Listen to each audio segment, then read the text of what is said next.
बोलो जयकारा बोल मेरे श्री गुरु महाराज की जय।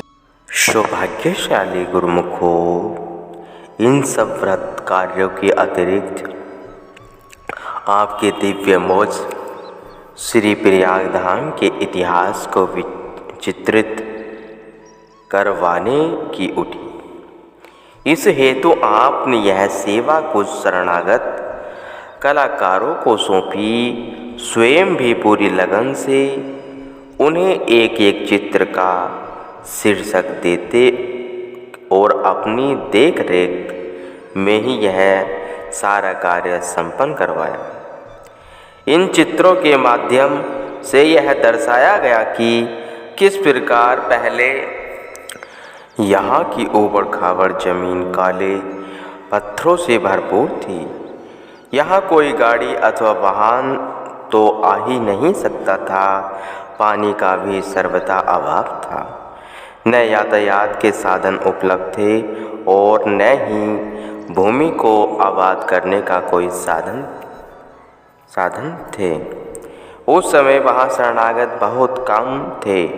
उन्हें अपनी दिव्य शक्ति प्रदान कर किस प्रकार ऐसी भूमि को जग तारण प्रभु श्री 108 श्री द्वितीय शाही महाराज जी ने आबाद करना प्रारंभ किया और फिर उसी सिलसिले को बढ़ाते हुए श्री 108 श्री चतुर्बादशाही महाराज जी ने अपने समय में यहाँ निर्माण कार्य करवाया।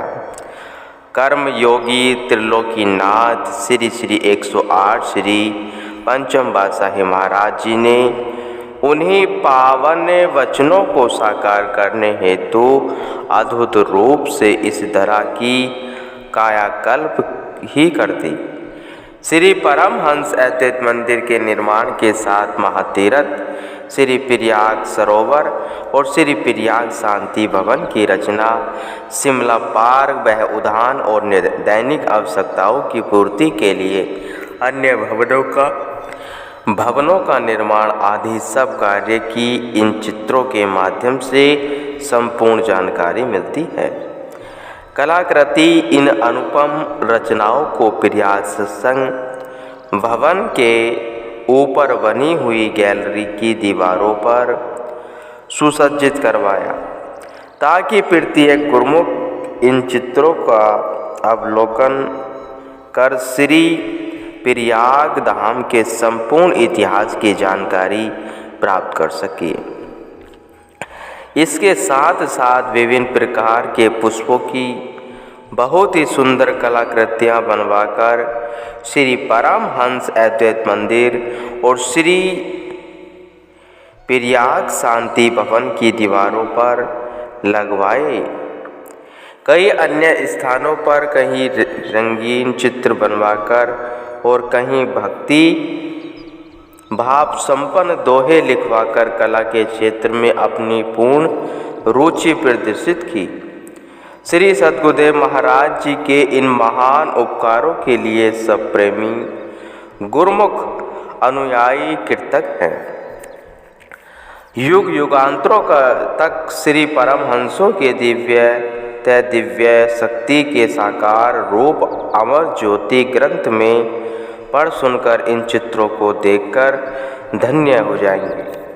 श्री सद्गुरु दाता दयाल जी ने सेवकों को अदम्य निष्काम कर्म योग का पाठ पढ़ाया। उसकी सजीव झलक उनकी अनन्य निष्ठा में झलकती है। श्री गुरु आज्ञा पालन तथा सेवा भक्ति की चाह सर्वदा उनके अंतर्हृदय में उमंग भरती है। श्री दरबार के अनुयायी गुरुमुख तथा भक्ति अभिलाषी जिज्ञासु को नित्य नवीन प्रेरणा मिलती रहेगी और वे भक्ति पथ पर अग्रसर होते हुए आत्म को उन्नति का जीवन को साकारत कर लेंगे।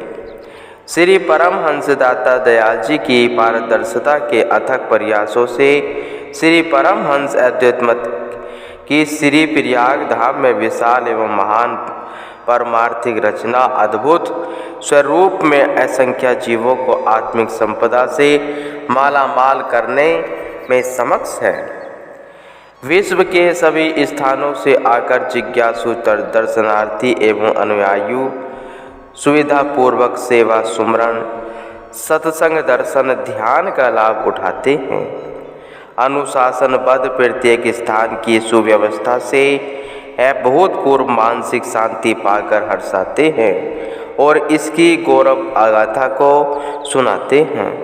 यह अति सोचयुक्त ही नहीं अपितु वर्तमान समय में सबके सम्मुख ज्वलंत प्रमाण है। श्री परमहंस श्री सद्गुरु दाता दयाल जी ने श्री प्रयाग धाम से पश्चिमी देशों को कृतार्थ करने की मौज को साकार रूप प्रदान करने के लिए एवं दर्शनार्थी गुरुमुखों को श्री प्रयाग धाम में पहुंचने की सुविधा प्रदान करने के लिए मुंबई महानगर में आश्रम स्थापित करवाया। यह आश्रम मुंबई के चैम्बर क्षेत्र में स्थित है और परमार्थ भक्ति के महान कार्यों में निरत प्रेमी श्रद्धालु की सुविधा स्थल है। बाहर विदेशों से आने वाले प्रेमी यहाँ आकर सफ़र की थकान से राहत पाते हैं, पुनः श्री प्रयाग धाम जाते हैं। श्री सद्गुरु जी महाराज जी ने 1974 में मुंबई शहर महाहिम में भाई पुनीत शांतिनंद जी की कुटिया पर विराजमान हुए और पुनः एक भक्त जी की विनय पर उसके घर कृपा फरमाई। उसी समय ही आपकी मुंबई शहर में सत्संग आश्रम बनाने की तीव्र मौज उठी। उस भक्त ने अपने घर के समीप ही एक बना हुआ मकान दिखाया जिसका मालिक उसे बेचना चाहता था। आपको वह जगह आश्रम बनाने के लिए उचित न जान पड़ी। महात्मा योगा प्रकाशानंद जी भी उस समय साथ थे। महाप्रभु जी की मौज शीघ्र अतिशीघ्र पूर्ण हो सके, उनके दिल में यह भावना प्रबल हो उठी। वे शीघ्र ही मुंबई निवासी भक्त अमरदास जी के घर गए। उनकी चैम्बूर में काफ़ी ज़मीनें थी। आज यहाँ पर भव्य आश्रम का निर्माण हो चुका है। इस स्थान पर उसने बहुत बड़ा बगीचा बना रखा था। महात्मा जी ने भक्त जी को श्री गुरु महाराज जी की मौज से अवगत करवा कर उस भूमि को खरीदने की इच्छा जतलाई। 1.25 एकड़ के लगभग इस जमीन का बयाना देकर महात्मा जी तुरंत ही श्री प्रभु जी के चरणों में उपस्थित हुए और उस स्थान का निरीक्षण करने की विनय की। प्रथम दृष्टि में ही आपको वह स्थान आश्रम बनाने हेतु पसंद आ गया। सायन टावे रोड पर स्थित यह स्थान नगर से दूर पंजाबी बाड़ी में देवनार डिपो के समीप है। अपनी इलाही मौज से आपने शीघ्र ही इसका निर्माण कार्य भी आरंभ करवा दिया। सेवकों के लिए सेवा की बहार आ गई। महाप्रभु जी जब भी इस स्थान पर कृपा फरमाते तो कुछ भक्तों को सेवा के लिए अपने साथ ले आते। स्वयं सामने विराजमान होकर आपने निरीक्षण में सब कार्य करवाते। सेवकों में सेवा का अदम्य उत्साह भरते, पावन प्रवचनों की अमूल्य निधि से सरसाते। आपके नूरानी दर्शनों की झलक और दिव्य प्रेम की मीठी महक प्रेमी जनों में नई शक्ति और ऊर्जा का संचार करती। जब तन बदन की सूध भुलाकर दिन रात सेवा में संलग्न रहते। इस प्रकार यह निर्माण कार्य बड़ी तीव्र गति से चला।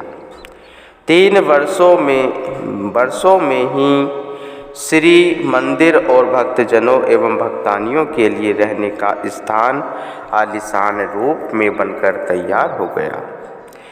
दिनांक 14 मई सन 1977 ज्येष्ठ संक्रांति शनिवार के शुभ दिन आपने यहाँ श्री परमहंस अद्वैत मंदिर में श्री परमहंस महान विभूतियों की प्रतिमाएं निज कर कमलों से विराजित की। पुष्पमालाएं पहनाकर मस्तक पर केसर तिलक लगाया। विधिवत श्री आरती पूजा हुई। आपने इस शुभ अवसर पर वचन अमृत की दृष्टि करते हुए फरमाया, गुरुमुखो बाहर चाहे जितना प्रकाश हो, परंतु यदि किसी के घर में प्रकाश नहीं है तो वह घर की वस्तु को ढूंढ नहीं सकता। बाहर का प्रकाश घर की वस्तु को ढूंढने में सहायता नहीं दे सकता। जब घर में उजाला ही नहीं तो अंधेरे में वस्तु कैसे दिखाई दे। इसी प्रकार संसार की जितनी भी रचना है, जितने भी संसार के वहाँ पदार्थ एवं दृश्य दिखाई देते हैं, ये मनुष्य को मानसिक शांति नहीं दे सकते। जब तक मनुष्य के घट में ज्ञान का उजाला नहीं होगा, यह मानसिक शांति का भंडार होते हुए भी उसे प्राप्त नहीं कर सकता। वह आंतरिक प्रकाश जिससे मनुष्य के अंदर दुख, कलेश तथा अज्ञानता का अंधकार दूर हो सकता है, वह केवल सद्गुरु के शब्द, सद्गुरु के नाम और सद्गुरु के वचन अमृत द्वारा मिल सकता है। घट में प्रकाश होने पर ही अपने भीतर छिपे हुए सुख शांति के भंडार का रहस्य विदित होगा। यही आंतरिक शांति ही जीव की अपनी वस्तु है। इसे प्राप्त करने के लिए महापुरुषों का कथन है, दीपक गुरु का वचन है, लेकर चले जो साथ, जगत अंधेरी कोठरी है, कहूँ न भटके पात। सद्गुरु के शब्द ही वास्तविक प्रकाशमान दीपक है। जो शब्द रूपी दीपक को साथ लेकर जीवन व्यतीत करता है, वह जगत के माया रूपी अंधकार में कभी भटक नहीं सकता। महापुरुष संसार में केवल इसलिए आते हैं कि वे पथ विचलित जीवों को सन्मार्ग दिखा सके। उनकी संपूर्ण रचना ही इसलिए होती है कि जीव भक्ति की संपदा प्राप्त कर सके तथा आध्यात्मिक प्रकाश से अपने घट को प्रकाशमान बना ले। इसी उद्देश्य हेतु ही आज मुंबई में श्री परमहंस अद्वैत मंदिर का उद्घाटन हुआ। दूर एवं समीपवर्ती जिज्ञासु जन यहाँ पहुंचकर महापुरुषों के बनाए हुए साधन श्री आरती पूजा, सत्संग सेवा, भजन एवं श्री दर्शन से अपने अंतर्मन में भक्ति का प्रकाश भर ले। अत्यंत सौभाग्यशाली होते हैं वे आत्माएं जिन्हें महापुरुषों की सुसंगति का शुभ अवसर मिलता है। कई जन्मों के शुभ संस्कारों से ही कतिपय जीवों के हृदय में मालिक से मिलने की जिज्ञासा उत्पन्न होती है। इसी लगन को पूरा करने के लिए कुदरत की ओर से सत्पुरुषों की संगति अथवा सत्संग का सौभाग्य मिलता है। प्रत्येक जीव को ऐसा शुभ अवसर प्राप्त नहीं होता। मनुष्य जन्म का उद्देश्य यही है कि जीवात्मा जिस सच्चे मालिक से बिछड़ी हुई है उससे पुनः जा मिले। यह बात तभी संभव है जबकि महापुरुषों की बताई हुई शिक्षकों पर आचरण कर जीवन को आचरण में बना सके। अतएव गुरुमुख का यह कर्तव्य हो जाता है कि वह अपने जीवन को आचरण में एवं आदर्श में बनाकर दूसरों के लिए आदर्श प्रस्तुत करे। अपने अंदर भक्ति की ज्योति भरे, इसी में ही सत्पुरुषों की प्रसन्नता और यही सच्ची निधि है जिसे पाकर जीवन सफल बनाना है। श्री दर्शन वह वचन अमृत का पान कर जिज्ञासु हृदय पुलकित हो उठे। तत्पश्चात गुरु महिमा के भजन गाए गए, वह प्रसाद बांटा गया। श्री मुख से इस आश्रम का शुभ नाम अमरधाम रखा और फरमाया कि यह मुंबई की सेंटर होगा। इसका प्रबंध महात्मा ब्रह्म प्रकाशानंद जी, महात्मा आत्मा सुखानंद जी एवं भाई शीतल पूर्णानंद जी को सौंप दिया। यहाँ पर समय अनुसार कृपा फरमाकर श्री सद्गुरु दाता दयाल जी इसे कृतार्थ करते रहे। सन 2001 में माघी के पावन पर्व पर श्री प्रभु जी श्री प्रयाग धाम में विराजमान थे। 22 जनवरी को प्रातः स्मरणीय श्री श्री 108 श्री चतुर्बाद साहिब महाराज जी का शुभ अवतरण दिवस बड़ी धूमधाम से मनाया गया। उसके पश्चात आपने मुंबई के लिए प्रस्थान किया। 26 जनवरी सन 2001 में भुज में बहुत जोरदार भूकंप आया, जिसकी तीव्रता 7.6 नापी गई। यह ऐसा शक्तिशाली भूकंप था जिसमें सहस्त्रों की संख्या में लोग नींद में सोए हुए ही चंद क्षणों का निद्रा देवी को समर्पित हो गए।